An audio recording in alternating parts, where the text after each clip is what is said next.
नमस्कार दोस्तों। आज एक यूपी बेस्ड कंपनी के बारे में चर्चा करेंगे जिसके बारे में अक्सर आपने सुना होगा। कंपनी की बात नहीं कर रहा हूँ, उस जगह का नाम सुना होगा। नाम है बनारस, जहाँ से पीएम मोदी साहब आते हैं अपनी कंस्टिट्यूंसी जीत करके, वहीं से पीएम बनते नजर आ रहे हैं। आज ऐसे नाम से मैंने कुछ लिंक किया है। कंपनी का नाम है बनारस बेड्स।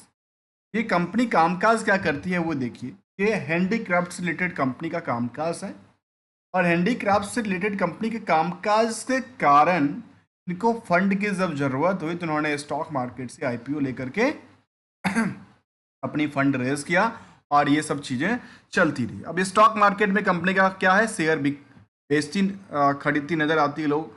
तो क्या कहना चाहते हैं आज की लर्निंग में, वो चलिए जानने के प्रयास करेंगे। जहाँ पे ये देखा गया कि बनारस बेड्स को लेकर के जो कंपनी का कारोबार में देखने को मिलती है कि इनका कारोबार export of the handicraft item in the glass breads, कहती है जो ये ज्वेलरीज वाले एमिशंस के कामकाज को क्या करती है, एक्सपोर्ट करती है। जब एक्सपोर्ट करती है तो मार्केट में अभी रिसेंटली पता है क्या हुआ, इस कंपनी में रिसेंटली ये हुआ जो इसने पिछले रिकॉर्ड को का ब्रेकआउट वाली पॉइंट कहते हैं टेक्निकल भाषा में, लेकिन हम आमतौर की भाषा में कहते हैं ये पुराने रिकॉर्ड को तोड़ के आगे निकलने की फिराक में है। अब देखिए आगे निकल गया।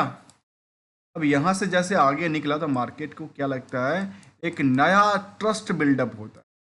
तो मार्केट आप उछाल की तरफ भागता नजर आते हैं। क्या इसी बेसिस पे क्या हम फंडामेंटल को जानने की जरूरत है या नहीं। जहाँ पिछले 5 सालों में 186% की उछाल के साथ कामकाज किया है, और अभी कहते हैं जो हायर टू हायर को क्या किया है, टच किया है। और जब हायर टू हायर को अपनी रेजिस्टेंस लगातार बनाने के फिराक में हो, कंपनी के बारे में थोड़ा सा जानना जरूरी है। तो जहाँ बुक वैल्यू कहता है 81 का और इंटरेंसिक वैल्यू है 62 का, मतलब ये छोटा सा है। करंट प्राइस हमने देखा ही। अब जो हैंडीक्राफ्ट्स वाली कंपनी है उसमें इंडस्ट्रियल की जो बाकी दुकानें हैं वहाँ पे 53x का भीड़ लगा है, तो इसके पास केवल उसका आधा का भीड़। मतलब यदि यहाँ पे और भी ग्रोथ लेवल बनती है एज पर द फंडामेंटल, तो शायद यहाँ पे और भीड़ हो सकता है। और टेक्निकल क्या कर रही है, लगातार लगातार लगातार अपने ब्रेकआउट को रिकॉर्ड कर रही है। यहाँ पे यदि ये इसके इसके अंदाज से 100% की जंप होती है तो कहाँ पे जाएगा ये, 232 रुपये के आसपास। क्या लगता है ये स्टॉक आने वाले समय में 200 से लेकर के 250 तक जाने के लिए तैयार हो सकता है? ऑब्वियसली हो सकता है, लेकिन इसके पहले हमें जानना पड़ेगा कंक्लूजन क्या कहता है, क्या पॉसिबिलिटी है इसके पैसे या कुछ और का आंकड़ा देती। जहाँ पे कंपनी की आरओसी करीब 7%, आरओई के बाद 5% ही रहती है। डिविडेंड का ट्रैक रिकॉर्ड अच्छा खासा कहता है। प्रमोटर की होल्डिंग अच्छी खासी कहती है, और प्राइस टू बुक वैल्यू केवल 140% ही जंप किया है अपने निचले लेवल से। तो डेट इक्विटी 0.06, जो कि लगता है कि डेट्स फ्री कह सकते हैं ऑलमोस्ट। क्या कहते हैं, मार्केट की कैप काफ़ी छोटी है। अब यहाँ पे कई बार कुछ चीज़ें हमें अच्छी लगती है, खास करके अभी तक की बात करें, जहाँ पे कुछ बड़ी बड़ी स्पॉन्सर्ड प्रॉम्प्ट किया जाता है, जिसकी मार्केट कैप हम आपने देखा होगा, हमने ऑलरेडी कई सारे स्टॉक के ऊपर स्टडी किया है। जहाँ पे मार्केट कैप यदि 20 करोड़ का होता है तो मार्केट में इसको प्रॉम्प्ट किया जाता है कि भाई स्टॉक में ये हो जाएगा। कि अभी ये पेनी स्टॉक है, पेनी स्टॉक से मल्टी बैगर की तरफ भागता नजर आता है। और यहाँ पे ये देखा गया कंपनी हैंडीक्राफ्ट से डीलिंग करने वाली कंपनी है।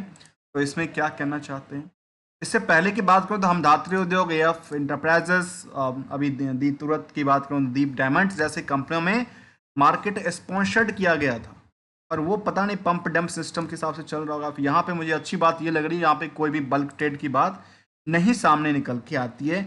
और यहाँ पे निवेशक की बात करें तो निवेशक यहाँ पे लगातार अपनी पोजीशन से सेम एज द बने हुए हैं। और यहाँ पे देखिए मार्केट बहुत दिनों तक सेम प्राइस जोन के आसपास कंसोलिडेट करती रही, एक ही बार में उछाल लगाई। और वॉल्यूम क्या हुआ, वॉल्यूम तगड़ी आ गई। कैसा हुआ है, वॉल्यूम आने की चांसेस तो थी, और वॉल्यूम यहाँ पे आई है। इसके बारे में देखा तो निवेशक कंपनी में बहुत ज़्यादा नहीं, करीब 6000 के आसपास निवेशक हैं, जहाँ प्रमोटर्स भी करीब 58% के आसपास, प्रमोटर 58% के आसपास की होल्ड करती है। और चलिए इसकी फंडामेंटल की तरफ एक नज़र डालते हैं और वो समझने के प्रयास, वो क्या कहता है। देखिए क्वार्टर ऑन क्वार्टर बेसिस की रिजल्ट की तरफ हम देखें तो हमारे सामने ये दिखता है कि यहाँ से लेकर के यहाँ तक ग्रो लेवल है, यहाँ से ग्रो लेवल है, यहाँ से ग्रो लेवल है, लेकिन यहाँ से क्या था, एक गिरावट थी। तो कई टाइम में कुछ सिचुएशन के हिसाब से हो सकता है कि मार्केट गिरावट हो, लेकिन एज अ टाइम फ्रेम कहती है 13% को उछाल के साथ साथ इवेटा में करीब करीब 10% की इंक्रीज करती है on the quarter on quarter basis. यदि हम ईयर ऑन ईयर बेसिस का ग्रोथ की चर्चा करें तो ये निकल के आती है कंपनी कोविड के बाद लगातार अपनी सस्टेनेबिलिटी बना के रखी है, और ये बना के रखी जहाँ पे 4% से नॉमिनल से वैल्यू से लेकर के इविटा में 13% की गिरावट दर्ज करती है। उसके पीछे जानेंगे क्या कंपनी ने बोरोइंग्स ज़्यादा तो नहीं ले लिया, इसके प्रति इनका चल रहा है। चलिए थोड़ा सा हम समझने के प्रयास करते हैं। जहाँ ट्रेंडिंग व्यू कहता है कि 3 करोड़ वाली जो रिवेन्यू था वो कन्वर्ट होके होके 7 करोड़ हो गया, जो 3 साल का दौरान की। जबकि प्रॉफिट कंपनी के पास 32 लाख के आसपास हुआ करे, तो आज भी कितना के आसपास है, करीब 54 लाख के आसपास ही है। बट कंपेरिजन विद द जिसके अकॉर्डिंग सेल्स काफ़ी ज़्यादा बढ़ा, लेकिन उसकी अकॉर्डिंग ऑपरेटिंग प्रॉफिट मार्जिन में क्या देखने को मिला, नियर अबाउट सेम था, कई दफ़ा अच्छा खासा उन्होंने जंप किया। ईयर ऑन ईयर बेसिस का क्या डेटा कहती है, 37 करोड़ से चलते चलते नियर अबाउट अभी भी 28-29 करोड़ के आसपास का आंकड़ा देता है। मतलब इससे लेकर के इस तक मार्केट में कोई बड़ी हलचल नहीं था। जितने इनके पास कामकाज हैं वो सस्टेन करती है, उसी रेशियो से चलती गुलती और बढ़ती नज़र आती है। जब जिसी बेसिस पे प्रॉफिट देखा है तो 3 करोड़ के बजाय अभी प्रॉफिट क्या हुआ, एक नुकसान देखने को मिला है। लेकिन यदि पिछले साल से देखें तो कहते हैं अच्छा यहाँ से जंप था और यहाँ से ऐसा, जहाँ पे कंपनी को अदर सोर्स की तरफ देखा जाए अदर इनकम में, तो करीब करीब 2-2.5 करोड़ के आसपास भी पिछले 2-3 साल से बना रही है। और इनके पास लायबिलिटी के कोई ज़्यादा पार्ट नहीं है, 25 लाख के आसपास पूरे साल में इन्होंने अपनी लायबिलिटी पेमेंट कर।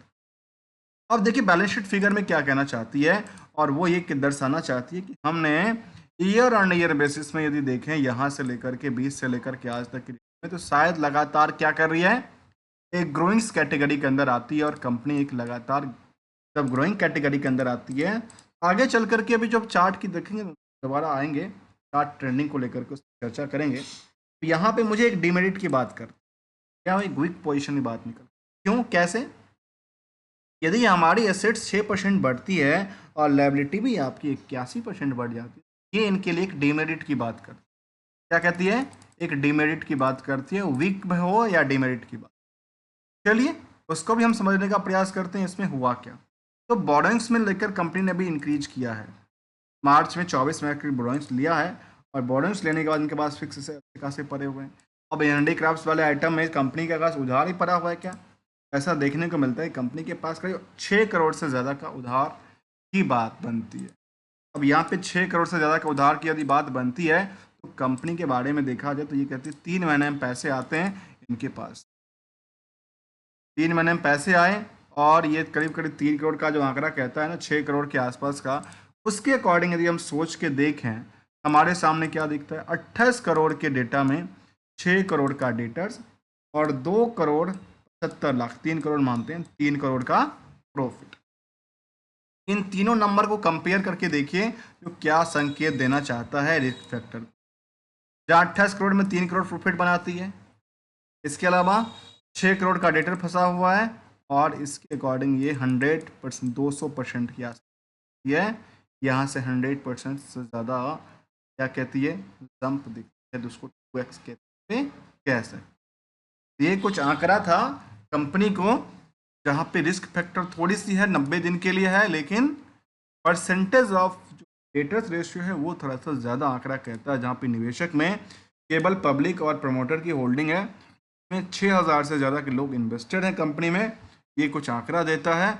इसके अलावा की बात करूँ तो कंपनी में हमारे सामने ये दिखती है कि क्या इनका ईयर ऑन ईयर इसका ग्रोथ रेट क्या, यहाँ पे सामने दिखती है कि सेल्स को लेकर के जब सेल्स लगातार इंक्रीज किया, प्रॉफिट को लेकर कहती है जो ये नियर अबाउट कई बार गिरावट भी थी, लेकिन नियर अबाउट 1 साल में अच्छी खासी करती है। स्टॉक प्राइस सीजीआर लगातार बढ़ी है और रिटर्न इक्विटी भी इनके साथ सपोर्ट आ रही है। ये कुछ इसके लिए आंकड़ा।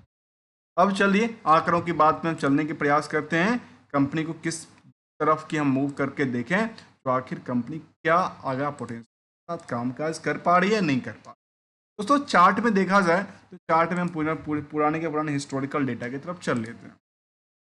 अभी देखा जाए पिछले 5 साल के चार्ट में तो कंपनी अपने जो एवरेज वैल्यू है उससे लगातार ऊंचाइयों को टच किया, और ये कह सकते हैं कि यहाँ से लेकर के और यहाँ तक का हमने लिया तो कई बार इसमें हमने क्या देखा, मार्केट में कई बार ये अपनी प्राइस से कई बार गिरा भी है, ऐसा नहीं कि नहीं गिरा है। इसकी सब रेजिस्टेंस और सपोर्टिंग की बात करें तो यहीं का आंकड़ा यही कहती है, जहाँ पे ये कई बार आके अटकी थी और यहाँ पे एक लंबी उछाल लेके आई थी। और इस लंबे उछाल की बात करें तो लंबे उछाल को तोड़ने में इनका इस पार्ट को जैसे ही तोड़ा, मार्केट को कुछ अलग क्या हुआ, ट्रस्ट बिल्डअप हुआ, और सेम प्राइस रेंज में बहुत दिनों तक मार्केट कंसोलिडेट करती रही। जहाँ पे देखिए वॉल्यूम भी आई थी लगातार, लेकिन वॉल्यूम इंटरेस्टेड पार्ट बहुत कई बार डाउन हो जाती थी। दोबारा मार्केट में वॉल्यूम आई और मार्केट में जैसे ही कुछ नई पहल बनी तो मार्केट ने क्या किया, इनको अपने पुराने रिकॉर्ड को तोड़ करके आगे निकलने के फिराक में चलती हुई अपने हिस्टोरिकल डेटा को टच करके आगे निकल गई। ये कुछ आंकड़ा कहता है इसका, जिसका नाम था बनारस बेट कर बिड्स कर दीजिए, बेट्स कर। ये कंपनी के बारे में जब हमने देखा, समझा और समझने का प्रयास किया तो हायर टू हायर को टच करिए, अक्सर होती है जब हायर टू हायर को टच करेगी प्रॉफिट बुकिंग भी होता है, जैसे प्रेशर आए प्रॉफिट बुकिंग को लेकर के तो ये होता ही होता है, ऐसा देखने को अक्सर मिलता है। हमने आज की लर्निंग में इस कंपनी के बारे में जाना, देखा यहाँ पे पीयर्स में कहती है कि पीयर्स में कौन है, कहती है अशाहीज इंडिया ग्लास हैं, बोरोसिल्स जैसी कंपनी है, बोरोसिल्स की ला ओपरलास जैसी कंपनी शामिल है इनके लिस्ट में। जबकि बीएससी के ऊपर कुछ कहती है, क्या कंपनी डिविडेंड का पार्ट कभी कुछ ऐसा पार्ट की कभी बात करती है कि नहीं करती है। यहाँ पे आउटकम ऑफ एजीएम की बात उन्होंने कहा था, रिसेंटली की बात करती हैं। इसके अलावा की बात करें तो मैं कंपनी और क्या कहती है, कंपनी कहती है कि हम डिविडेंड लगातार देते रहें। डिविडेंड कंपनी लगातार 2-2 रुपये का देती रही है, पिछले साल भी दिया था, इस साल भी दिया, उससे पहले भी दिया था। इसके अलावा यदि हम स्टैंडअलोन डेटा के बेसिस पे चर्चा करें तो कंपनी का growth level in the comparison with the previous year से, प्रीवियस क्वार्टर से क्या था, डाउन साइड में था। लेकिन जिस कंपेयर करें इसको बाकी पीयर से लेकर के एनालिसिस पार्ट को लेकर के, तो कंपनी सेंसेक्स के कंपैरिजन कितनी ज़्यादा ग्रोथ किया है वो कई बार तो नहीं भी देखने को मिलता है, लेकिन कई बार देखने को मिलता है। ये कुछ आंकड़ा था जहाँ पे कंपनी काफ़ी पुरानी है, 10 साल से बीएसयू के ऊपर देखने को डेटा मिलती है। और यहाँ पे अब यहाँ पे टाइटन्स बोरोसिल्स जैसी कंपनी से कंपेयर किया जा रहा है, शायद किससे कौन सा बेटर। देखिए यहाँ पे ये कंपनी में 16% की उछाल आती है और यहाँ पे टाइटन जैसी कंपनी में न्यूट्रल, और यहाँ पे विजुअल में 16% की गिरावट आती है। मार्केट कैसे चलती है, एक जगह बेचना एक जगह खरीदना, यही मार्केट की स्ट्रेटजी है।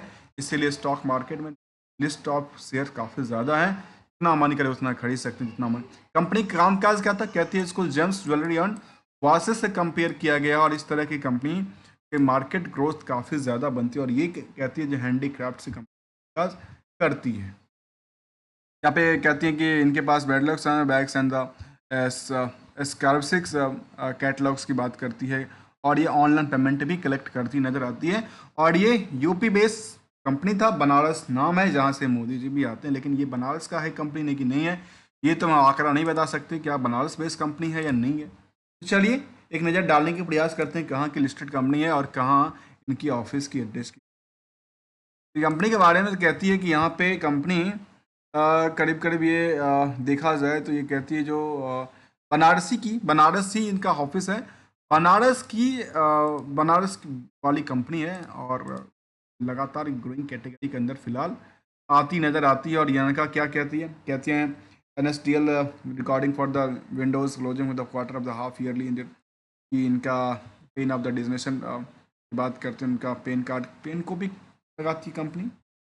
मुझे कुछ कारण है क्या, तो कहती है जो हाफ ईयरली एंडेड नंबर 30 वाले को उनका प्रोमोटर्स डिजनेशन पर्सन है, उन्होंने अपने सारे प्रमोटर का इन्फॉर्मेशन उन्होंने दिया, जो कि खास करके इन पेन कार्ड को दिया है जहाँ पे इनकी शायद प्रमोटर्स होल्डिंग में कोई साइडर ट्रेडिंग ना करे इसके लिए सामने रखा है। आज की लर्निंग हम समझ रहे थे बनारस पेट्स लिमिटेड को लेकर, जो कि बनारस की कंपनी रही है। दोस्तों हमारी तरफ से किसी भी स्टॉक को खरीदने, बेचने और होल्ड करने को लेकर कोई गाइडलाइंस नहीं होती। हम ना कोई ट्रेडर्स हैं, ना कोई एडवाइजर्स हैं, ओनली एज ए मार्केट में लर्नर हूँ, और जो लर्निंग पॉइंट से लेता हूँ वही आपके सामने रखता हूँ। यदि लर्निंग पॉइंट्स में कुछ अच्छा लगता है तो हमारी वीडियो को लाइक, चैनल को सब्सक्राइब कर सकते हैं। बेटर लर्निंग अवेयरनेस एजुकेशन को सपोर्ट करने के लिए आप हमारे ज्वाइन क्लिक कर सकते हैं। मिलते हैं कुछ नई स्टडी के साथ, न्यू कंपनी के साथ। तब तक के लिए thank you so much for joining here दोस्तों।